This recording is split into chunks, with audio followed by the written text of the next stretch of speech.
Welcome back, guys, to Jared the Journeyman. Today, we're back on the residential house that we're helping out with, and I was going to go through some circuitry with you so you can better understand what it is behind the walls and how the circuitry is attached to everything.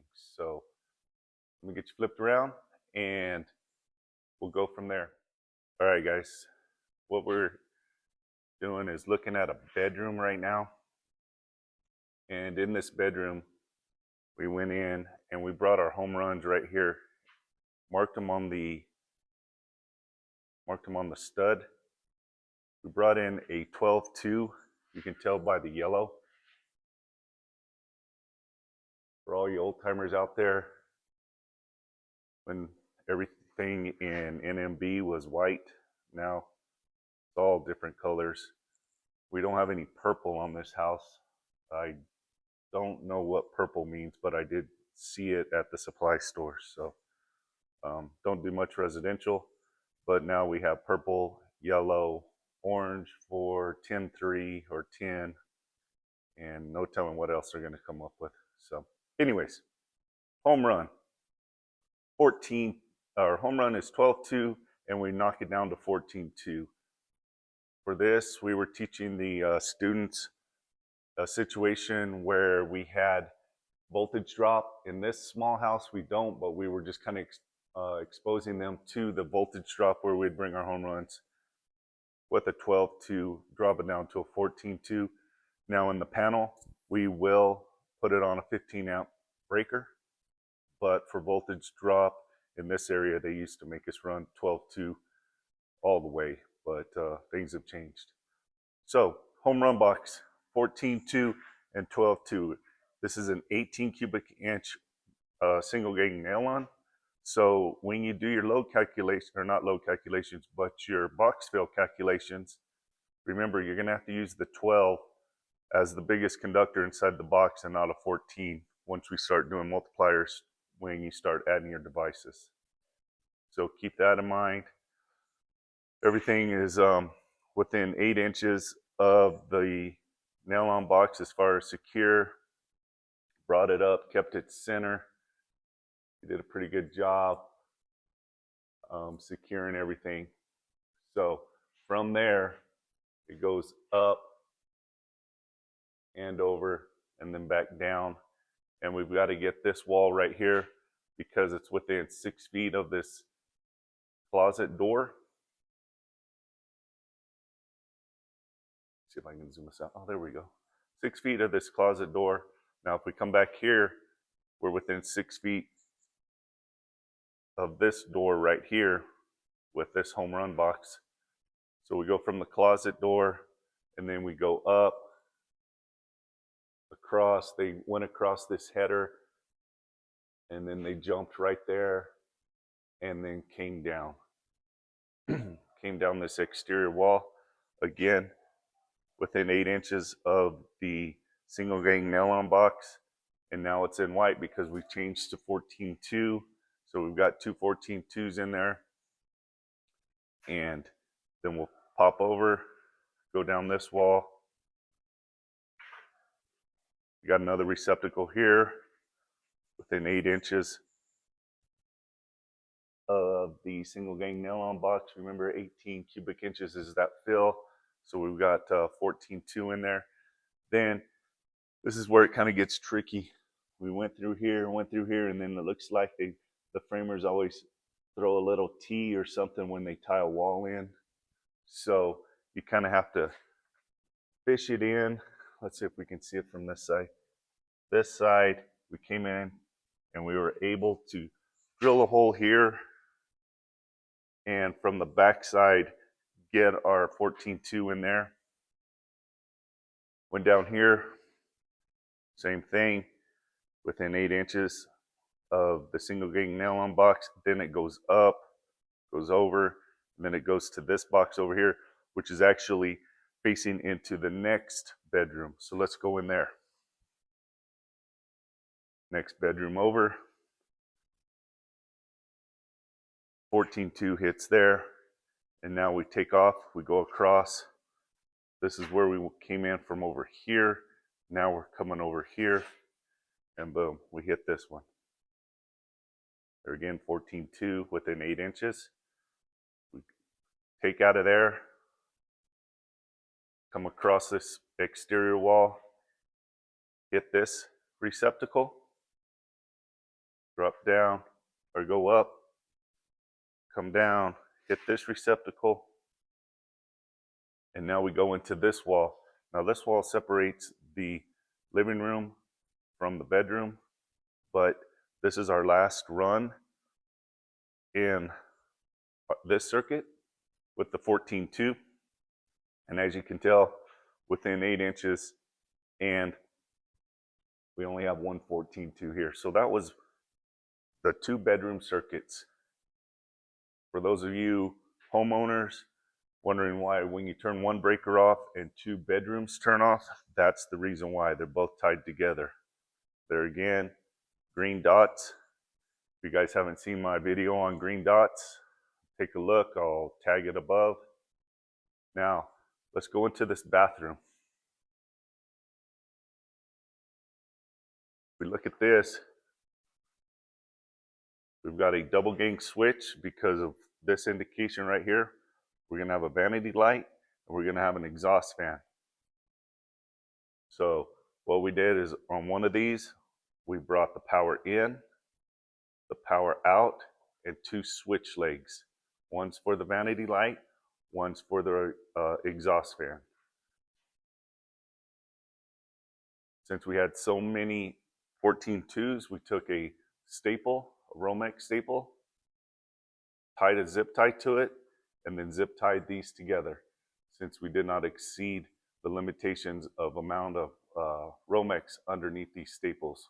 We don't have any under there. The staples are actually securing the tie wrap, and the tie wrap securing the NMB. Everything's up to code. These are UL listed to secure, so we're using that to secure, the staple to secure, and then the tie wrap. And as it goes up, these guys did a pretty good job for some young apprentices. Now, switch leg. One takes off, and if there's not too much shine on you, what we've got right here is we're waiting on a vanity height and a mirror height and how much spacing between the backsplash and the mirror. So we just kind of left some slack right in here for now, so that when the builder gets back to us, we can adjust the height of the vanity light plus the exact center of the vanity. Just because the plumbing's like that, that does not mean it's center. So we're still needing cabinet layout on that. Now we also have the fart fan or the exhaust fan. We've got it shot over here, and we've got it wired in.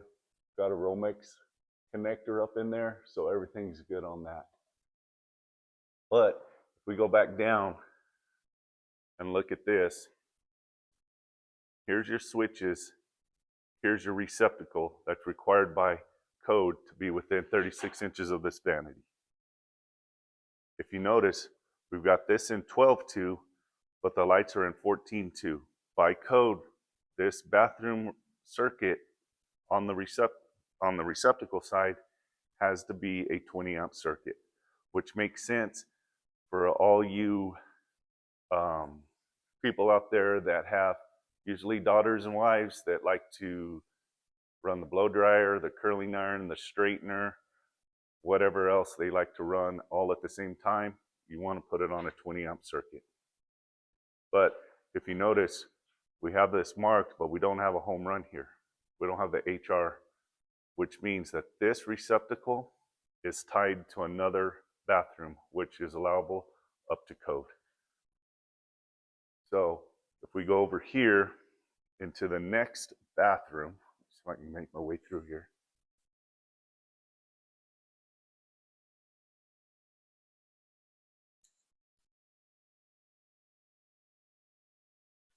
This is another bathroom. Of course, we have a bedroom up here. I don't know if this is the master or which one this is. This almost could be the master. But we have another bathroom here. We look on our markings right here. We've got a 12-2 home run bathroom, and we've got 2 12-2s into it. Also, if you notice here, we've got these kind of scraped off or peeled off. Plus, we know this is the home run. But what this tells us right here is once we get this all stripped out and we have black, white, ground, is that the ones with the little nicks on them is the line side of our GFI. We also have to GFI protect this circuit since it's next to water. But we can protect this bathroom and the other bathroom over there on the same receptacle. So we got to know which side's your line side and what side's your load side when we go to trim this out, so that the GFCI protection works properly and we're not having to troubleshoot it. Again, let's see, we've got the same setup here. We've got a switch, vanity light, exhaust fan. Exhaust fan's up there. Again, we've got slack sitting here, waiting for our heights on our vanities so we can get that done. So that's pretty much the setup when you come into a residential setting on the bathrooms and the bedrooms. We tie the receptacles kind of together. You're up to 8 receptacles, 8 devices in New Mexico. I think it's 10 NEC. So we put those together. We'll put this bedroom all by itself. There again, there's your home run. There's your lighting. And then with our lighting, where do we bring it? We brought a 14-2, 15 amp circuit for lighting. We grabbed all of our lightings, lights to the bedroom. So we go from here, and then we jumped over to here to this closet. Put the light above there. Remember, we have to be so far away from the shelving that could be in here, so we put our light up here instead of our light up in the ceiling. Light right above the header. So from this light box, we probably jumped from that to the exhaust fan, vanity light, then over here to the bedroom light, which is you've got a ceiling fan, so you've got the light and the fan. Then we jump over here to this one, and it looks like we go somewhere. Oh, we do the same thing here. Ceiling fan, and ceiling fan light. And then over here in this closet, looks like they could have got, we're gonna have to go back and restrap that. That's well within greater than 8 inches. So, but this is the end of the circuit, which is the single light above the door there. One's a switch leg and one's a power in. Now, if you guys look at this, you notice we did not have to nick any of the wires like we did over there at the GFI, because this is a switch. What we'll do is we'll strip it out, tie our neutrals together, which is our white, and then we'll end up with an entire grounds together. But our 2 blacks, it doesn't matter because they're going on a switch. They're not a line and a load situation. So it doesn't matter what side of the switch we go on, as long as we get them plugged in and not to switch the neutral. So don't tie your neutral and your hot on a switch and expect it to work. It's going to work for about 0.001 second until it trips the breaker. So guys, that's all I got for now. Just some simple circuitry of a residential house and how things look. So as always, be safe out there, and we'll talk soon.